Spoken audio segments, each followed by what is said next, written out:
This guy ends up in the hospital after wiping out a group of monsters in another dimension. He's just awakened his powers and completely drained his stamina during the fight, so the doctor tells him he needs rest to recover. But the moment he's left alone, a dark presence appears and wakes him up. It tells him to become strong enough to be worthy of its power. Lee Yi is not excited about this at all. He starts thinking about how to get rid of it, but that only makes the presence angrier. It's fed up with his weakness. The Shadow Monarch lifts Lee Yi into the air and throws him straight into a portal, warning him that if he doesn't reach D rank within 3 days, he'll be erased completely. Lee Yi can't understand why he ends up in some cave instead of comfy hospital bed. Soon enough, he realizes the truth. He's been teleported into an insect nest in the other world for training. And honestly, he can't help wondering why life is always this cruel to him. His parents died in an accident while working for a corporation. Instead of receiving compensation, he was forced to pay off their debts. With no options left, he took the most dangerous job possible, working as a miner in the other world. Just when he starts getting used to that life, everything falls apart again. During one mission, humanoid monsters appear and slaughter most of the miners. When the monsters blow up their truck, Lee Yi notices something important. They're afraid of fire.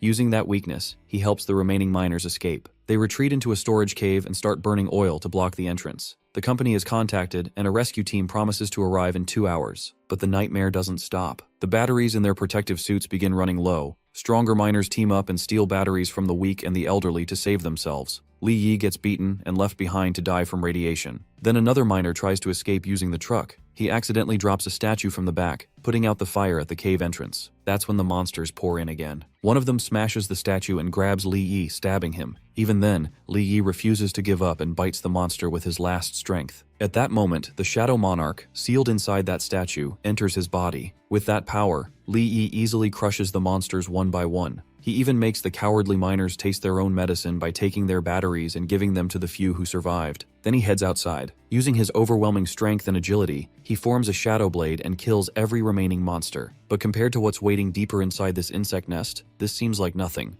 The next moment, he spots a shield carapace beetle. He doesn't understand why he recognizes the species, but the shadow answers that it has shared its knowledge bank with him. Suddenly, the beetle charges at full speed. Lee Yi barely manages to step back and avoid the strike. Noticing a blind spot on its back, he leaps into the air to exploit it. He tries to strike, but his attack proves useless. The beetle charges again, and this time he blocks with his shadow-forged blade. Still, he struggles to pierce its shell as it is far too tough. The shadow scoffs at him, mocking how useless his attacks are, reduced to nothing but brute force. But as he rushes toward the beetle, he demands the shadow let him fight in his own way. The shadow warns him not to come begging for help if things go south. He clashes with the beetle for a while, growing frustrated as he fails to find any weak spot. The beetle's next strike throws him back, followed by more mocking from the shadow. Then he notices something green smeared on his shoulder. Looking at the beetle, he realizes it's the creature's blood. A smirk crosses his face because he has finally found the weak spot. Awakening his shadow eye, he challenges the beetle to see who the weak one truly is. The shadow instantly recognizes his ability. In the next moment, he shatters the beetle's leg. The shadow mocks him for merely cutting off one leg, but Lee Yi knows that is enough to create an opening. To finish it, he needs a more efficient weapon. On his will, he molds his shadow into the shape of a spear and drives it into the beetle's abdomen, which is its weak spot. He finally wins, but the shadow is dissatisfied, pointing out how quickly he becomes exhausted after killing only single armor guardian. Then, a sudden surge of power courses through him as he finds a jewel in his hand. The shadow explains it is an energy stone, one that can help boost his ability level. Then he senses something, but he can't see it. The shadow urges him to use his shadow eye, which only leaves him confused. The shadow explains that to activate the skill, he must gather shadow energy in his eyes. He channels it at level 1, opens his eyes, and spots the next enemy ahead, one that hurls needle-like weapons at him. He barely dodges while still wondering what these creatures are. Another attack comes from behind, forcing him to evade at the last second. The strikes are so fast he can't even track them properly. Frustrated, he wonders if the shadow eye isn't working. The shadow coldly informs him that he's simply too weak to use the skill effectively. Determined, he pushes harder, gathering more shadow energy into his eyes. The shadow notes his surprising efficiency in channeling energy, reaching a level that even intrigues it. In the next moment, Lee Yi clearly sees the monster, a blink sword bug, also known as the head harvester. Alongside it lurks a stinger shooter, launching poisonous spikes from a distance. But the real problem dawns on him.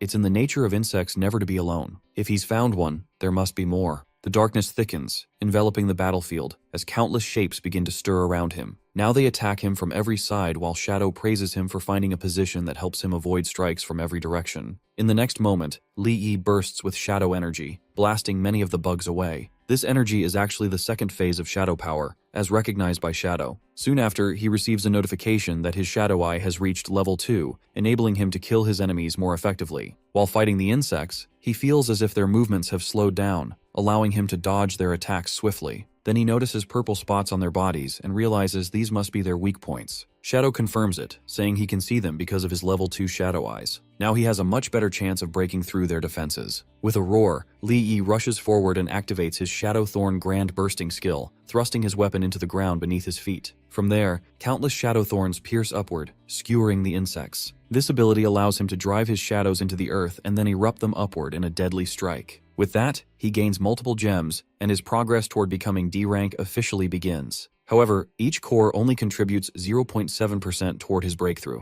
Then he decides to take down the remaining ones as well, determined to finish all of them in one shot since he has already found their weak spots. With every kill, his breakthrough progress increases. He is amazed to see how much one level increase in his Shadow Eyes can enhance his skills. This much power is beyond his expectations. The next moment, another insect attacks him, but he dodges at the last instant, earning praise for his sharp reaction. Li Yi then recognizes his enemy as a warp saber worm. Without hesitation, he reshapes his shadow into a whip, binds the insect, and pulls it toward him while challenging it to try and jump again. Another swarm of insects arrives, shooting poisonous thorns at him. He charges forward, and with all his strength, transforms his shadow into multiple whips, wrapping them around each insect and tearing into them one by one. Watching this, Shadow observes that Li Yi is finally becoming worthy of his power. After all, the Eye of Shadow enhances his reaction time, strength, and control over shadows. But it also comes with a price, as the skill consumes immense mental energy. That's why Li Yi's vision begins to blur as he reaches his limit. Still, he refuses to stop. Fueled by vengeance, he continues killing the insects without fail, his mind filled with thoughts of those who wronged him. His breakthrough progress keeps climbing with each kill, while the remaining time decreases at an alarming rate. Standing amidst piles of insect corpses, he pushes forward with relentless determination,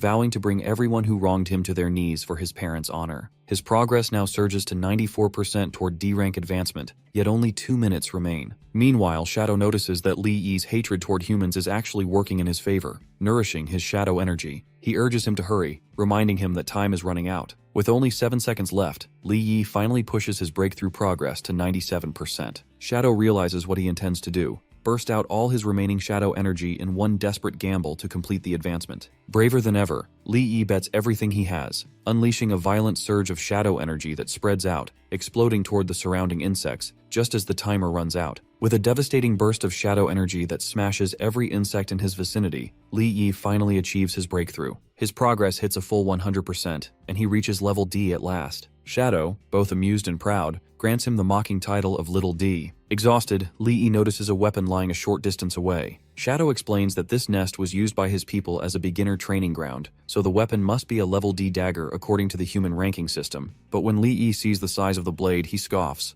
It doesn't look like a dagger from any angle. To him, it's a massive greatsword. He remarks that the Shadow people must have been giants to consider something this huge a mere dagger. Shadow reminds him that his shadow powers alone don't require any weapon. But Li Yi, stubborn as ever, refuses to agree. With a smirk, he pulls out multiple daggers from his shadows, clearly intending to rely on both his skills and weapons. Shadow grows curious whether Li Yi can actually use the weapon in any proper way. Li Yi confirms that he isn't planning to use it because he intends to sell it. So, the two of them head toward the registration hall for that purpose. During his evaluation, Li Yi is stunned to find out that he is still considered level E. The receptionist explains that no energy fluctuations were detected in him, even though his physical stats are impressive. She adds, almost mockingly, that his minor profession entitles him to only a 15% pay raise at level E. On the way out, Shadow explains that this happens because shadow energy cannot be detected by human methods. Li Yi ponders this. While it gives him an advantage, it also makes it difficult to sell equipment legitimately. With no other choice, he heads to the black market to sell the weapon. Shadow, amused, particularly likes the word black, claiming it suits him perfectly. Li Yi's smell is so strong from mining that people around immediately recognize him as a miner. Looking at the weapon, Shadow scoffs at the absurdity of humans,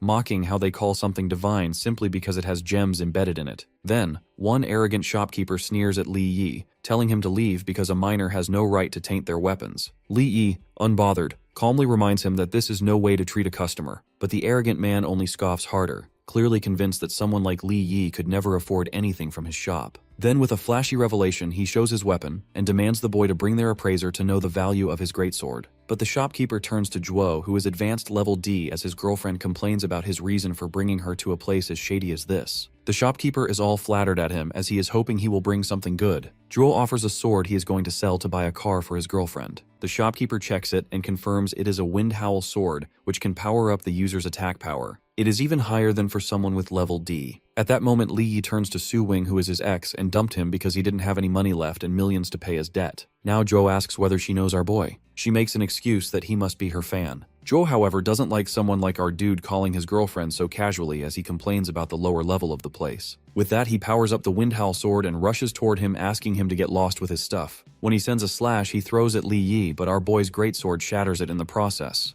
Our boy quips that he is handling trash. His girlfriend complains how he claimed to have this sword that can cut through iron and is worth a fortune. Furious, he rushes to Li Yi with his punch ready to land on his face. Our boy dodges the punch without any problem. Determined, Zhuo tries again, launching multiple punches and kicks without pause. On the other hand, Li Yi has no difficulty dodging these attacks, which are even slower than the insects in the nest. Zhuo, however, grows flustered at not landing a single proper punch when Li Yi is nothing but a miner. Making a whip, our boy grabs his arms while Zhuo threatens to send him back to the mines where he belongs. With his eyes glowing, Li Yi taunts back that like a good dog, he should crawl back to the surface. With that, he throws Zhuo down, raising concern from his girlfriend. Then our boy throws another taunt at him, further infuriating Zhuo, who rushes toward him again. But he is stopped dead when someone enters the shop. This bulky man, Wang, is the real owner of the shop. He gives respect to Zhuo as a regular customer, but reminds him that fighting in his shop is off limits. His girlfriend jumps in to defend him, blaming Li Yi for breaking Zhuo's sword. That catches Wang's attention, especially since Zhuo's sword was clearly broken by the sheer force of Li Yi's weapon. Our boy argues that it shouldn't matter, since Zhuo was the one who attacked him first. Wang turns to Zhuo for confirmation. As things move forward, Wang grins evilly, realizing that Li Yi's sword is no ordinary weapon. So he schemes to snatch it. Zhuo will get the item, and Wang will get the money. Pretending to act as a mediator, Wang asks to inspect the sword. Li Yi hands it over without hesitation, but as soon as Wang grips it, he is taken aback. The sword weighs over 100 pounds, yet our boy holds it as if it's nothing. That alone makes Wang suspect he might be more advanced than he appears. Deciding to test further, Wang questions how a mere miner could get his hands on such an item. Li Yi reminds him that in the black market, neither the origin of items nor the seller's identity should be questioned. Wang chooses to let it slide. Still, our boy senses the probing and casually remarks that he found it during mining. He grins when he learns that Li Yi is just a miner, so he undervalues the sword by saying it only costs a few hundred since it doesn't have any attributes. On the other hand, Zhuo's sword would have been worth 2 million if it hadn't been broken. Then he tries to lure Li Yi by claiming he has to pay Zhuo 2 million for his broken sword and will cover the remaining expenses himself. He turns to Zhuo for confirmation, and Zhuo happily agrees. However, his girlfriend worries about her car, since someone like Li Yi could never pay 2 million. He consoles her that selling his organs might compensate for the debt. Our boy, however, understands their strategy. They are readying their fists, but Li Yi also prepares with his shadow as he declares that they are the ones getting into trouble. Every goon in the room jumps on our boy, ready to crush him. Meanwhile, Wang tells Zhuo to head to the tea house and wait until the fight is over, which Zhuo agrees to. But before he even takes a step, one goon is already hurled against the wall. Wang warns his men to be careful not to damage his merchandise, since they wouldn't be able to pay for it. The next moment, they are shocked to see our boy effortlessly defeating each goon. This makes Zhuo think Li Yi has grown stronger from working in the mines. Then Li Yi challenges that worthless piece, who is grinding his teeth. His girlfriend doesn't believe Li Yi's fighting skill, while Zhuo admits his strength is enough to trash ordinary humans, but insists he could never stand a chance against someone of his level, a level D. With that, he rushes toward him, but before he can even touch Li Yi, he is thrown away by a single slap. Zhuo is furious after getting slapped and whines like a child. He claims he will kill him and sends a red surging attack, which Li Yi easily blocks with his shadow. Zhuo is confused to see it. It feels as if Li Yi has an invincible wall. At this moment, Li Yi is ready to teach him a lesson, which makes Zhuo cower in fear. His girlfriend refuses to believe he could be defeated by a mere miner. Without wasting time,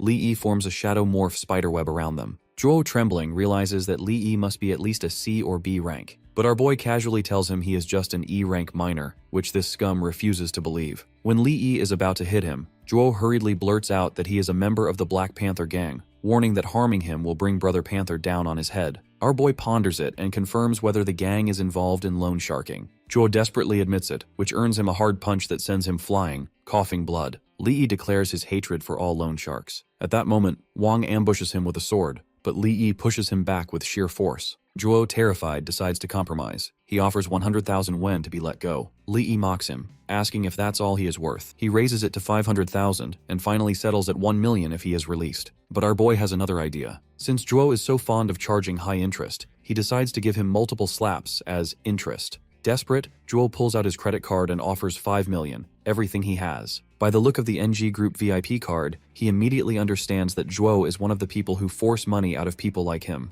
So he decides to keep Zhuo alive for a while in order to lure in the bigger fish. He lets Zhuo go while declaring that the Black Panther gang has already taken millions from him, so accepting this money is only his right. Subing is concerned about Zhuo, but he is more focused on the humiliation of her words, that she told him Li Yi was just a minor. She voices her confusion at how Li Yi has become this powerful. Enraged, Zhuo vents his humiliation by slapping her hard. In his mind, revenge on Li Yi becomes certain, since his money is not something anyone can just take away. He calls his superior, Brother Panther, bending the truth by claiming that Li Yi not only stole the sword he was planning to offer Panther, but also swore to eliminate the Black Panther gang. He then asks Zhuo to send all the information they have about Li Yi. At that moment, one of his subordinates asks about their plan regarding the people, since they have already retrieved the items they came for. He, cold-blooded, casually kills every single person there, exclaiming that now, there are no people. Finally, he assigns the responsibility of handling Li Yi's, whether alive or dead, to his second-in-command. Our boy, looking for work, heads to the Advanced Ones Guild to get a job. As soon as he reveals that he is an E rank seeking a task, every adventurer around him starts mocking him for being the lowest class, since usually the guild doesn't bother offering jobs to E class. The receptionist politely tells him he needs to wait at the entrance right beside the trash pile. If any party needs someone like him, they will come there to find him. This, of course, sparks another round of laughter and mocking comments from the others, comparing him to the trash pile he is told to wait by. Ignoring the mockery, he stays focused on getting a task, since the 5 million he won still went straight to the loan he needs to repay. Suddenly, the entire guild hall grows heavy with the intense pressure of a high-level aura. It's coming from an advanced one, a B-rank girl. Whispers ripple through the crowd, questioning why someone like her is even here. Activating his shadow eye, Li Yi notices something the others can't. She carries no killing intent, and her look mostly shows the delicate air of a rich young lady. Her companion announces that they are heading to the Beast Abyss for a D-rank task, and require a D-rank miner for the purpose. The moment the words leave his mouth, the pressure of her aura makes everyone step back in fear. Everyone except our boy, who remains totally unfazed. He quickly realizes he's the only one left standing. The girl herself takes note of how unaffected he is by her B-rank aura. The receptionist, trying to please her, hurriedly offers to show her a list of available D-rank advanced ones, but she shakes her head and points to Li Yi instead. The receptionist stammers, protesting that he hasn't even registered yet, and it would be against protocol. But the girl simply declares that she makes the rules and chooses Li Yi herself, walking out with them in tow. The baffled receptionist is left speechless, having never witnessed her personally select anyone before. Inside the dungeon following Qin, Li Yi meets her team. It's a well-balanced group. An advanced one with the Bard class uses his flute to lure monsters, while other frontline fighters deal swift damage. This coordination gives the warriors clear openings, allowing them to cut down the minotaurs efficiently. Qin leads confidently from the front as a B rank. From the outside, it looks like everything is running smoothly. But Li Yi's sharp senses catch something off because there are more minotaurs lurking, making this task far more dangerous than a simple D-rank level. He wonders why the others can't see them. Shadow explains that it is because of his shadow eye, which boosts his sensory perception far beyond ordinary humans. Li Yi considers Qin. Being a B rank, she must have sensed the same presence, yet he guesses she is deliberately hiding it. At that moment, Qin's companion reminds her that the starlight crystal lies beneath them. Qin then asks Li Yi to come with her. Feeling the eerie aura radiating from her, he assumes she does not care about the life of a miner, or even her own teammates. She only relies on her power to deal with whatever threat waits below. The next moment, both of them leap down and land before a D-rank Minotaur brute. She steps forward, drawing her sword, and Li Yi braces himself to watch how a B-rank fights such a beast. But then, to his shock, she retreats behind him and orders him to handle it instead. He turns to her, reminding her that he is just a minor, but she pleads again, pushing him forward. He repeats firmly that she is the B rank while he is only an E rank minor. He does not want to fight as he is only receiving a miner's salary, and risking his life for that is meaningless. Then she promises to pay 1 million, and he agrees to do it for the money. He activates his shadow aura and forges a blade in his hand. The next moment, he is standing before several D-rank minotaurs. He blocks one of their attacks while 2 others rush toward Qin, but he is determined to protect her for the money. To his surprise, she immediately activates her power, which blasts the monsters back. When one minotaur leaps down to strike her from above, Li Yi swings his greatsword and drives it back. He asks whether the monster hates her face, which makes her cry as she declares that the beasts are his responsibility. Lee slashes through the minotaurs with expert precision, giving Chin a brief sigh of relief as she thinks she is finally safe. But she is wrong. Another minotaur charges at her from behind. She questions its unafraid behavior, but Li Yi is puzzled by her. She clearly has the power to fight these creatures, yet she trembles in fear of them. The minotaur's strike lands on her bracelet, releasing a powerful red shield that repels the beast. However, the bracelet shatters in the process. Seeing it, Li Yi immediately recognizes it as a protective charm and concludes that she must be a non-combat type advanced one, which she confirms. She then begs him to keep this secret. He agrees, on the condition that she pays him extra. Still, he voices his curiosity about why the minotaurs are targeting her alone. To find the answer, he activates his shadow eye and notices a figure a little distance away, someone controlling the minotaurs with a flute. He could not sense the presence before because of the enemy's suppressed aura. Chin asks for help, and he strikes another creature, but it becomes an endless cycle as more appear after each one is defeated. His area effect skills are out of the question because of Chin's proximity. He begins to worry that he will be exhausted to death at this rate. Then he pauses, thinks clearly, and realizes that his true enemy is after Chin. He decides to use her as bait while forging shadow chains beneath his feet. He warns Chin to stay alert in case of an ambush, especially since her protective charm is broken and she cannot fight. Meanwhile, he binds the minotaur's feet with shadow chains. Chia worries why he has revealed so much of her secret loudly, not realizing she is the bait. The enemy falls for the trap and appears behind her, certain she is defenseless. He raises his sword, telling her to blame her father for her end. Before the strike lands, Li Yi saves her. He then reveals that the culprit behind the minotaurs is controlling them with infrasound waves through his flute. Sheen is shocked to see Ludan, her teammate, standing there. Ludan grins, mocking how he was fooled by a mere minor, but declares it is not the end. He activates his power, drawing energy from all the minotaurs around him. The air thickens with his aura as he prepares to reveal his true strength. Watching closely, Li Yi concludes that Ludan must be C rank, while Chin quickly understands his strategy to boost his power. The next moment, lava surges at their feet,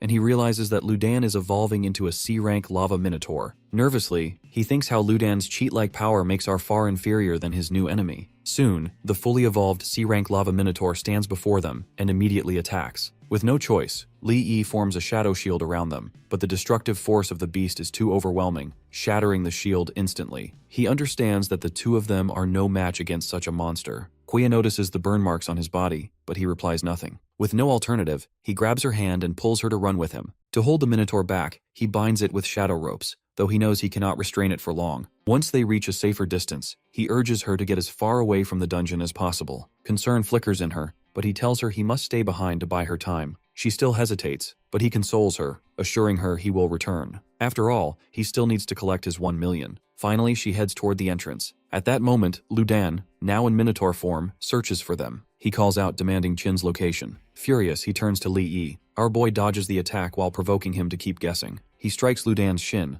only to realize with shock that there isn't a scratch. His body feels like solid rock. Ludan answers mockingly, saying a blade cannot cut him as he truly has become stone, all while trying to deliver a devastating blow. Li Yi's mind races, concluding that defeating him surrounded by lava is nearly impossible. He immediately runs, luring Ludan away, aiming to draw him into open ground. Ludan keeps taunting him for running away, but Li Yi stays focused on finding his weak spot. Activating his C-rank shadow eye, he scans Ludan carefully. The monstrous figure swings again, determined to kill him first before going after Chin. That reckless aggression gives Li Yi the opening to finally detect the weak point. He darts behind Ludan, but Ludan proves sharp enough to anticipate his move. Streams of lava surge, covering the vulnerable spot. With a cruel laugh, Ludan challenges him, boasting that he knows exactly what Li Yi is thinking, before blasting him away with molten force. Exhausted, Li Yi feels the crushing weight of a true C-rank's power. Ludan rushes in, intent on finishing him. Li Yi steadies his blade, waiting for the right chance. Ludan mocks him for not fleeing like before, certain this fight is hopeless. But Li Yi keeps pressing forward with relentless strikes, though each slash feels useless against the creature's rocky body. Ludan slams his attacks into him, yet that moment of arrogance opens a narrow chance. Li Yi leaps into the air, aiming straight at the weak spot. Heat erupts violently, which is an overwhelming wave blazing from the protected point. His shadow energy falters against the searing 2000-degree C, forcing him back. He lands hard, admitting inwardly the sharpness of his opponent. Ludan acknowledges that Li Yi has found the weakness, but he taunts him further, saying it's unreachable under that inferno. Then, with a cruel tone, he demands Chin's location. Li Yi answers coldly, making it clear he will never trust someone who betrayed his own master for money and fame. At those words, Ludan becomes livid, charging at him in fury. His opponent attacks relentlessly while our boy dodges every strike, his body moving on sheer instinct. Seizing an opening, he morphs his shadow into a chain blade and hurls it toward Ludan. The enemy instantly recognizes the shift. Li Yi is not just defending anymore, he's going on the offensive. Without hesitation, Li Yi shifts the chain into a rope dart, whipping it straight toward Ludan's weak spot. But the searing heat melts his shadow midair, drawing mocking from Ludan. The monster lunges forward again, telling him to give up.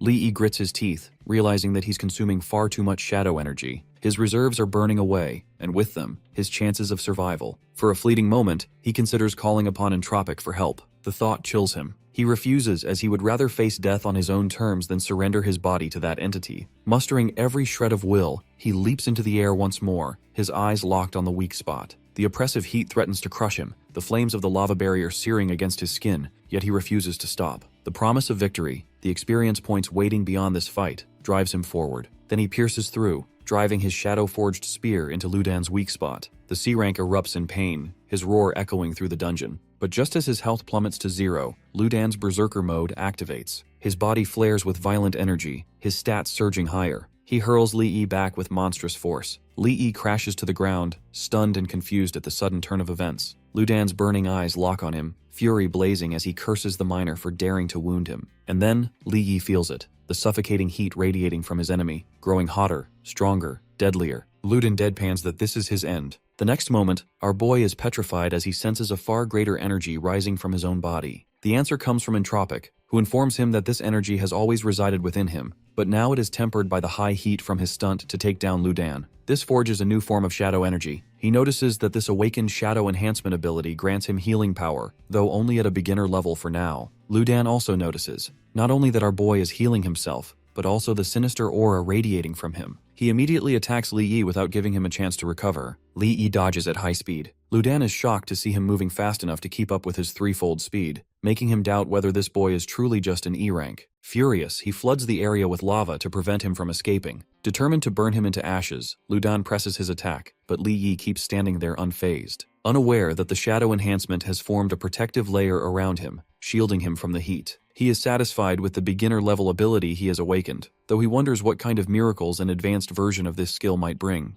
Then, with calm defiance, he taunts Ludan that his heat is too low. Ludan is shocked at the sight. Drawing his blade, our boy declares that it's his turn to end it. With a roar, his enemy also rushes toward him, but this time Li Yi has the upper hand. His shadow enhancement skill increases his overall stats to 200%. Now his blade can pierce and slice through the rock body of his enemy, who is furious after losing his arm. He charges at Li Yi again, but this time our boy is ready, holding blades in both hands. He can't believe that his shadow enhancement ability gives him enough power to deal even ranged damage. He sends another slash toward Ludan, damaging his body. But the lava gives Ludan an advantage, allowing him to regenerate his lost limbs again. Hearing him brag about infinite regeneration, Li Yi points out that his energy is decreasing. Raising his weapon, Ludan challenges him to keep attacking. Complying with the taunt, Li Yi cuts his limbs again and again, each time letting him regenerate. But at the last moment, Ludan senses something is wrong with regeneration. Li Yi tells him to surrender, as he is already at his limit. Facing death, Ludan tries to reason with him, saying there is no bad blood between them and he doesn't need to kill him. Li Yi agrees, but adds that he was assigned a task to protect Qin for 1 million. Hearing this, Ludan decides to lure him with a 5 million offer once they return to the city. Our boy pretends to take the bait, knowing it is a chance for Ludan to come with backup and try to kill him. Ludan insists he is not a backstabber,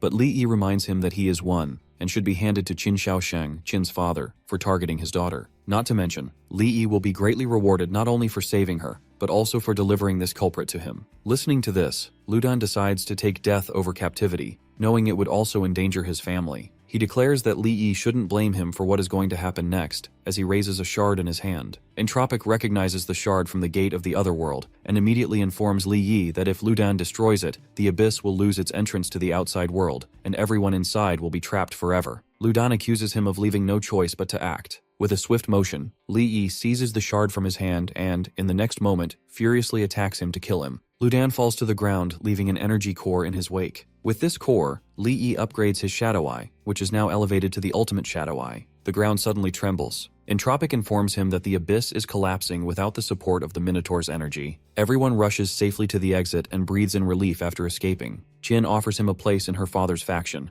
assuring him that his skills will be highly appreciated. Lee clearly states that he is not interested in joining any faction. He also requests her to keep his power secret. She agrees, handing him his reward of 1 million. Deciding to make more money, he offers his sword at Longman 3rd Street. She inspects it, and notes that while it doesn't carry any special energy attribute, the material is of high quality. She agrees to take it for appraisal and promises to give him a suitable price for it. He happily hands her the sword and bids her goodbye, already planning to sell his future items to her as well, judging by her knowledge regarding weapons. Still, he harbors a small doubt that she might be like Zhuo, but for now, he is content with the 1 million he has earned. Later, at home, he takes out the shard he stole from Ludan and asks Entropic whether it is truly important. Entropic assures him that gathering enough shards will help him reach S rank. Looking at the shard, Lee ponders over the offer. Unbeknownst to him, Entropic is already thinking about the reappearance of the Gate of the Otherworld, which means their enemies might still be active. He knows that Lee is the key because one day they will have to fight creatures that cannot be comprehended by the human mind. Entropic considers telling him now but rejects the idea,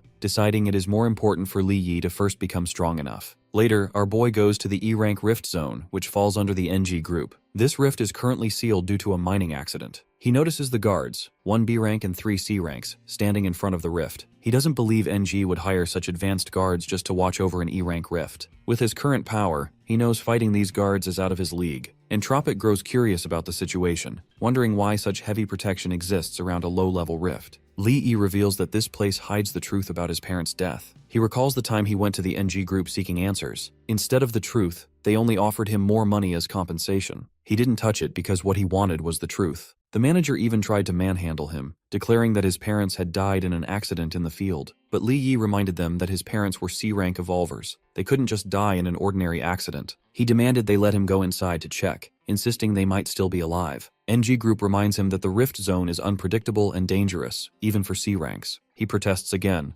arguing that even if there are monsters, they can't be stronger than E-rank. One of the goons is about to punch him, accusing him of just wanting more money, when the chairman of NG Group, Ning Donghao, arrives and stops the violence. The chairman offers Lee 200,000 as compensation, saying it will help him. But Lee refuses the money. He only wants the truth. At that time, the chairman promises to investigate the matter, and Lee believes him. What he doesn't know is that soon he'll be trapped in labor work as repayment for his parents' debt. Entropic comments that this is the same everywhere. Without strength, all creatures can do is submit. He tells Lee to gather more shards instead of wasting time, luring him with the idea that once he's strong enough, the truth will be his. Multiple thoughts swirl in Lee's mind. His status as an E-rank, which doesn't give him the advantage to form a party, and his doubt about Entropic's intentions. His shadow promises to make him S-rank, but Lee doesn't believe it much. Entropic snaps at him to shut up, saying he sees his potential. That's the only reason he bothers to train him. Lee casually reminds him that he didn't say anything, not realizing Entropic can read his thoughts. Irritated, he calls him a menace. At that moment, a mission invite appears before him. After seeing the mission invite, he heads to the chemical sector, which is a D-rank rift zone. The manager complains about his late arrival, and he excuses himself by saying he was far away. The next moment, he notices a familiar face,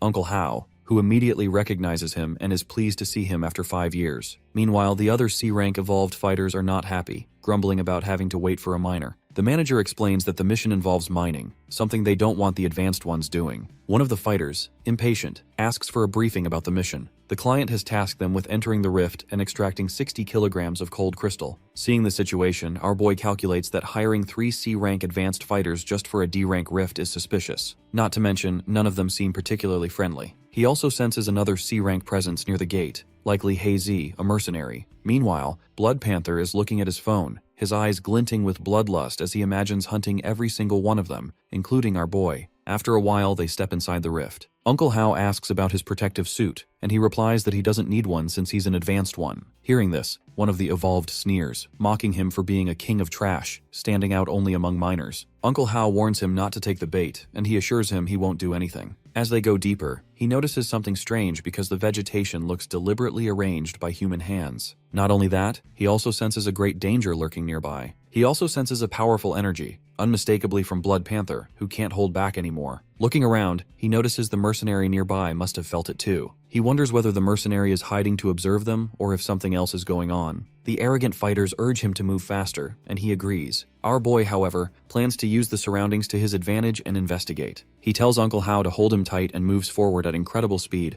baffling the fighters. One of them tries to stop him, but another restrains him, warning that he will face the danger alone otherwise. Meanwhile, Blood Panther eyes the evolved fighters, thinking about how easily they could be manipulated. One fighter senses something dangerous, but their leader consoles them, claiming the mission is just D rank, easily handled. Another fighter recalls a feeling of being watched and notices the growing sinister aura. Before the leader can reason with them, Blood Panther silently appears behind one of the fighters and traps him. Both step back in shock, immediately recognizing the threat. They beg him to talk, but Blood Panther kills their comrade in cold blood, seeing them as mere nuisances in the Black Gang. Provoked, one of the remaining brothers rushes toward him, ignoring the protests of the others. His body is instantly trapped by Blood Panther's threads and is killed immediately, mocked by his merciless enemy. This crazy menace tells the remaining brother to run away, clearly enjoying the frightened look on his face. After putting distance between himself and the brothers, our guy asks Uncle Hao to rest for a bit. Uncle Hao is confused by his act of abandoning the brothers. Instead of answering, Li Yi asks whether he has offended any faction recently. Uncle Hao answers that he is just a miner and hasn't done anything like that. Li Yi reveals that this mission is orchestrated to kill all of them.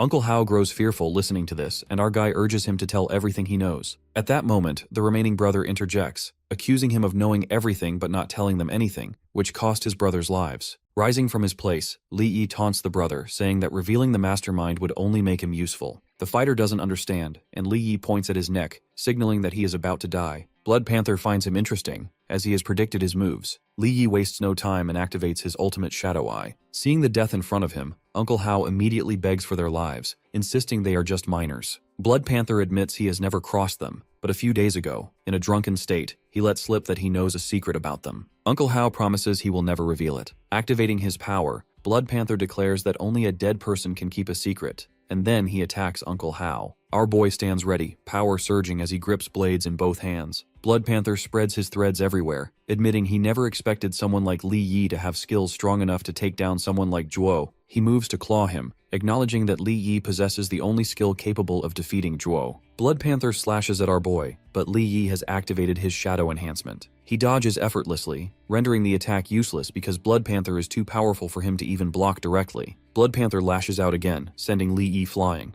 Desperately, Li Yi tells Uncle Hao to stay back, realizing he needs to change tactics since close-range attacks put him at a disadvantage against his enemy. Blood Panther declares that both of them will die, which Li Yi immediately disagrees with. He activates his ultimate shadow, morphing his weapon into daggers. The daggers fly toward Blood Panther, who blocks them with a taunt. Li Yi leaps into the air, blades raised. Blood Panther grudgingly admits Li Yi's ability is high for a minor, but he insists that by breaking his sword, Li Yi is still only E rank. In the next moment, the ground cracks beneath Blood Panther's feet, and a mercenary ambushes him. Li Yi's flexible, snake-like shadow binds Blood Panther, who realizes his close combat expertise will be his downfall. Within a blink of an eye, he is killed. Seeing a C rank killed by his enemy, he feels concerned because he is weaker than that opponent. Knowing they have no choice, he takes Uncle Hao's hand, focusing on getting out of the area. Blood Panther, however, refuses to believe they can ever escape. A little farther away, he tends to Uncle Hao's wounds, planning to help him escape at night. Uncle Hao urges him to flee alone, insisting he is just a liability at this point. Then he asks about Blood Panther's reason for hunting him,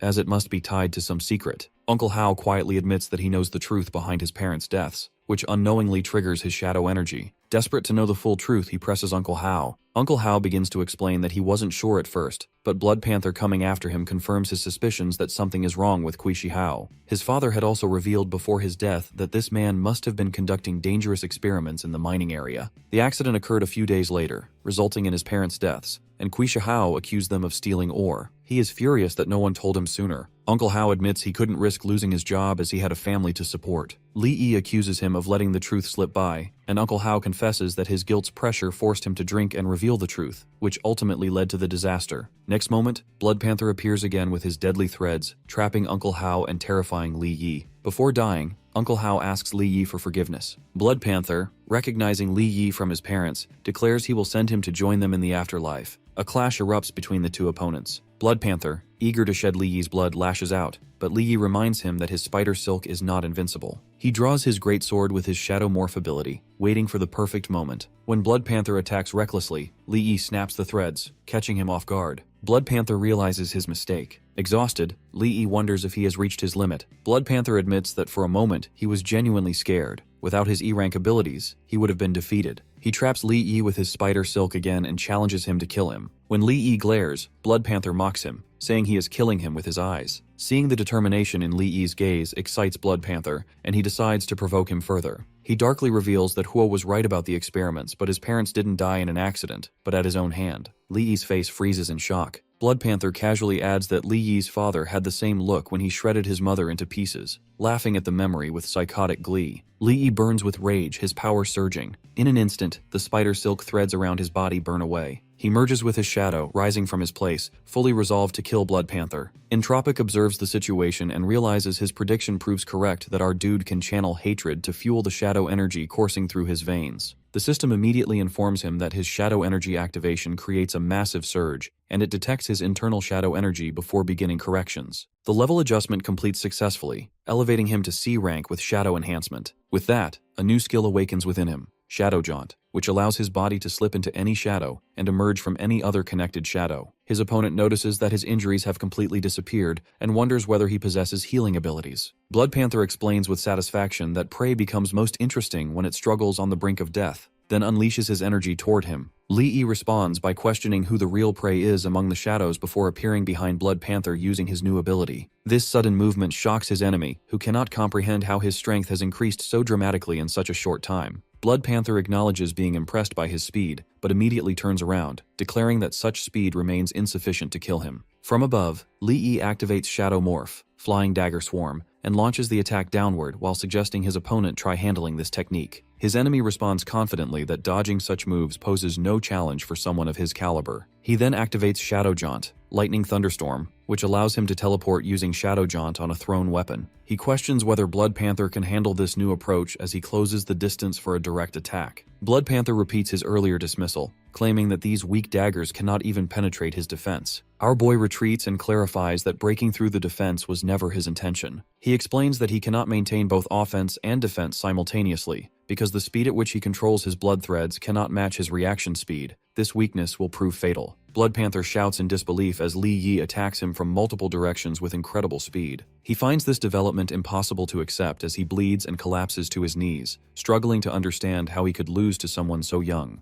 Our boy stands tall before his defeated opponent and demands the truth about the mining accident that occurred years ago. With a dagger positioned above Blood Panther's head, the wounded man begins to reveal information about his mother, but his patience runs thin before he can finish. A swift slash of Li Yi's sword severs Blood Panther's arm, sending it flying while the man screams in agony. He warns that his patience has limits and demands answers. Blood Panther reveals that Kui Shihao planned everything, and his father had stumbled upon Kui's secret experiments, and fearing exposure, Kui had both parents eliminated and staged the mining incident as a cover-up. This revelation widens his eyes as he processes the shocking truth. Blood Panther continues, pointing out that now he knows the NG group's involvement and questions whether this knowledge frightens him or crushes his resolve and advises him to release him. Our guy immediately cuts him off and departs, vowing that none of the people responsible for murdering his parents will escape his revenge. Later, at the NG Group headquarters, Li Yi conceals himself and observes Kui Shihao silently as a subordinate escorts him to his car. Entropic warns Li Yi that despite advancing to C rank, he should avoid seeking death unnecessarily, as he points out that he should be able to sense the presence of an A-rank advanced fighter nearby. He acknowledges that he knows about Ning Donghao, the NG Group chairman and A-rank advanced fighter, who also travels in the same car. He reassures his shadow that he would not act so recklessly as to attack Kui immediately. Li Yi flies above the scene while explaining that he cannot completely trust Blood Panther's words without further investigation.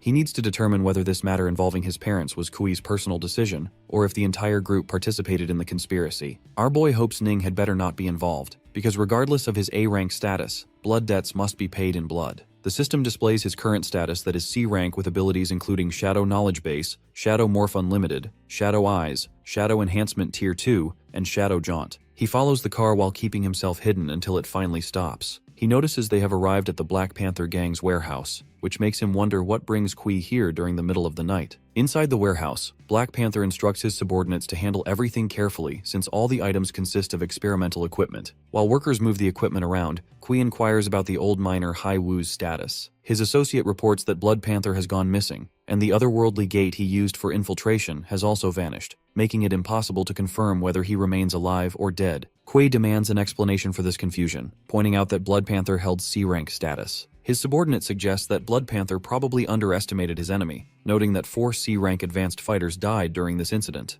Quay orders them to move the equipment quickly to prevent any complications from delays, emphasizing that the experiment has reached a critical stage where absolutely no mistakes can occur. Black Panther inquires whether the money has been prepared as requested, which he confirms. Our dude remains hidden behind a box, overhearing this entire conversation and thinking angrily that Kui Shihao truly set up everything. His rage begins to surge, but suddenly Black Panther senses something unusual and questions who might be lurking nearby. Li Yi quickly moves from his hiding spot as the box behind him catches fire. Black Panther wonders what happened while it might have been his imagination, though he clearly felt a wave of killing intent moments earlier. He conceals himself behind another pile of boxes, realizing how close he came to discovery and acknowledging that his C-rank strength still falls short of what he needs. Meanwhile, at the Qin Group Enterprise belonging to Qin Shaoshang, president of Longmen 3rd Street, Li Yi stands outside the building. Shadow questions why he has come here first thing in the morning instead of searching for available missions. Li Yi explains that he needs to find the 3rd fragment and determine the weapon's true value. A receptionist approaches him politely, offering her assistance. Li Yi informs her that he seeks Qin Xian, and she responds by asking whether he has scheduled an appointment. Behind them, a couple walks by, and the girl glances at Li Yi before approaching him with disdain. She comments that a poor miner like him cannot simply enter this place whenever he pleases, and criticizes him for speaking the eldest young miss's name so directly. Li Yi recognizes her as Su Qing. Her companion, Qin, remarks to her that this poor fellow stinks up the air and wonders why nobody has thrown him out yet. His arrogant attitude irritates Li Yi, who questions whether this represents the hospitality of 3rd Street. The girl retorts that hospitality applies to guests, not poor fellows like him, adding that he lacks the qualifications to serve as their servant's family dog. Li Yi considers whether all Qin family members behave this arrogantly and decides there seems no point in contacting Qin Xian anymore. He announces his intention to leave, but she blocks his path, declaring that he cannot simply depart. The man orders his guards to cripple him, and all of them rush toward Li Yi. Li Yi activates Shadow Jaunt and beats all the guards away before grabbing Qin by the throat and lifting him up. The girl becomes frightened and warns Li Yi to release the young master, or face the Qin family's wrath. Li Yi throws Qin toward her, explaining that he will spare them today for Qin Xian's sake. Qin releases his fire energy while shouting angrily, demanding to know who he thinks he is. He charges at our dude from behind, vowing to kill him immediately. He glances back, preparing to counterattack, but a man interferes and commands both of them to stop. Qin Xian emerges from behind him, commenting that he possesses considerable nerve to cause trouble at the Qin group. The young master loudly declares that Li Yi is finished for daring to cause trouble in their place, warning that his cousin will never let it slide. The girl doesn't even flinch and tells her guards to throw him out. He argues that this punishment is too light and suggests breaking Li Yi's arms and legs instead. Right then, a subordinate grabs him from behind. He yells in shock, demanding to know why she's attacking her own family. His girlfriend explains that our boy only spoke her name, and the young master picked a fight to defend her honor. She makes it clear that Li Yi is her friend, and there's nothing wrong with him calling her name. She then orders all the arrogant guards and his girlfriend to be thrown out, making sure they'll never be hired again. As they're dragged away, the girl cries out desperately, calling herself the young master's girlfriend, and begging him to stand up for her since she gave him everything. Xian then turns to her cousin and warns him not to do it again. If he dares to use the family name to trick around again, she won't forgive him. He bows his head and agrees quickly. After that, she turns to our dude, surprised to see him there, and invites him to come inside. She apologizes for the trouble caused by someone from a side branch of her family. Li Yi shrugs it off, saying every family has people like that. She then leads him inside. A servant comes in, informing President Qin wants to see her. She apologizes to Li Yi and asks him to wait a bit while she handles it. Li Yi agrees and tells her to go ahead. She leaves with her subordinate, who adds that the president didn't give a reason but demanded she come right away. Suddenly, a small explosion goes off and someone steps forward, asking who Li Yi is. Li Yi uses his ultimate shadow eye to check him, and sees that the man is an A-rank fighter with 2 skills: Eye of Deterrence, which causes fear and restricts movement, and Furious Thunder, which boosts lightning power and enemy stats. Li Yi realizes this opponent is dangerous. He stays respectful, saying there must be a mistake since he's only a minor, but he finds the mental attack disgusting, and his shadow enhancement does nothing against it. The man looks shocked when his Eye of Deterrence fails to scare Li Yi. Doubting that he's just a minor, the man releases a burst of power straight at him. The blow lands, but Li Yi doesn't even flinch. The man stares in disbelief, realizing only someone at least B rank could withstand that. He demands Li Yi admit his real reason for pretending to be a minor and trying to get close to Xian. Just then, Xian shows up, grabs the man's ear, and calls him by name. She scolds him for bullying her friend and drags him away. Qin Shaoshang softens his voice, telling her to respect her father in front of guests. She snaps back that a man without dignity doesn't deserve respect and orders him to leave her friend alone. Li realizes this must be Qin Xiaoshang, the one in charge of Longmen 3rd Street. She turns back to our boy and apologizes, admitting that he always suspects people who approach his daughter. He answers calmly that it's normal for a father to worry about his child. Xian then invites him back inside. She notes that he seems to know her father well, and Li Yi says it's hard not to. Outside the window, Qin Xiaoshang watches them, convinced the boy has an interest in his daughter. Having raised her late in life, he refuses to let anyone take her away. His thoughts slip out loud, making Xian frustrated enough to tell him to leave. Later, he sits with Xian across the table. She hands him a card with 5 million on it, explaining that the Great Sword's material was special, so the client will decide on a final price after appraisal. Li says that's fine, but adds that he actually came for something else. He shows her a fragment and asks if she knows where to find more like it. She studies it and explains that these strange fragments from another dimension used to be common, but someone has been buying them all up in recent years, making them rare. She suggests he check the auction at Longmen 3rd Street, where he might find one. Our dude thanks her. Entropic whispers to him, wondering if this connects to the people they ran into before. Someone is collecting the fragments. Somewhere else, a subordinate reports to his superior about Li Yi that the 20-year-old miner was only classified as an E-rank ascendant a few days ago. No special energy could be detected in his body, so he had always been treated as ordinary. The man, President Qin, listens and thinks aloud that moving from E-rank to C-rank in such a short time is suspicious. Either he has been hiding his strength all along, or something unusual happened recently. Before he can think further, his phone rings. He answers, recognizing an old acquaintance. The caller, Huo, wastes no time and asks if there are still any of the great swords his daughter once sent over. The president admits he isn't sure, and wonders what the urgency is. Huo pushes him to check quickly, promising to take as many as are available. The president chuckles, pointing out that for an old fox like him to show such interest, there must be a deeper reason.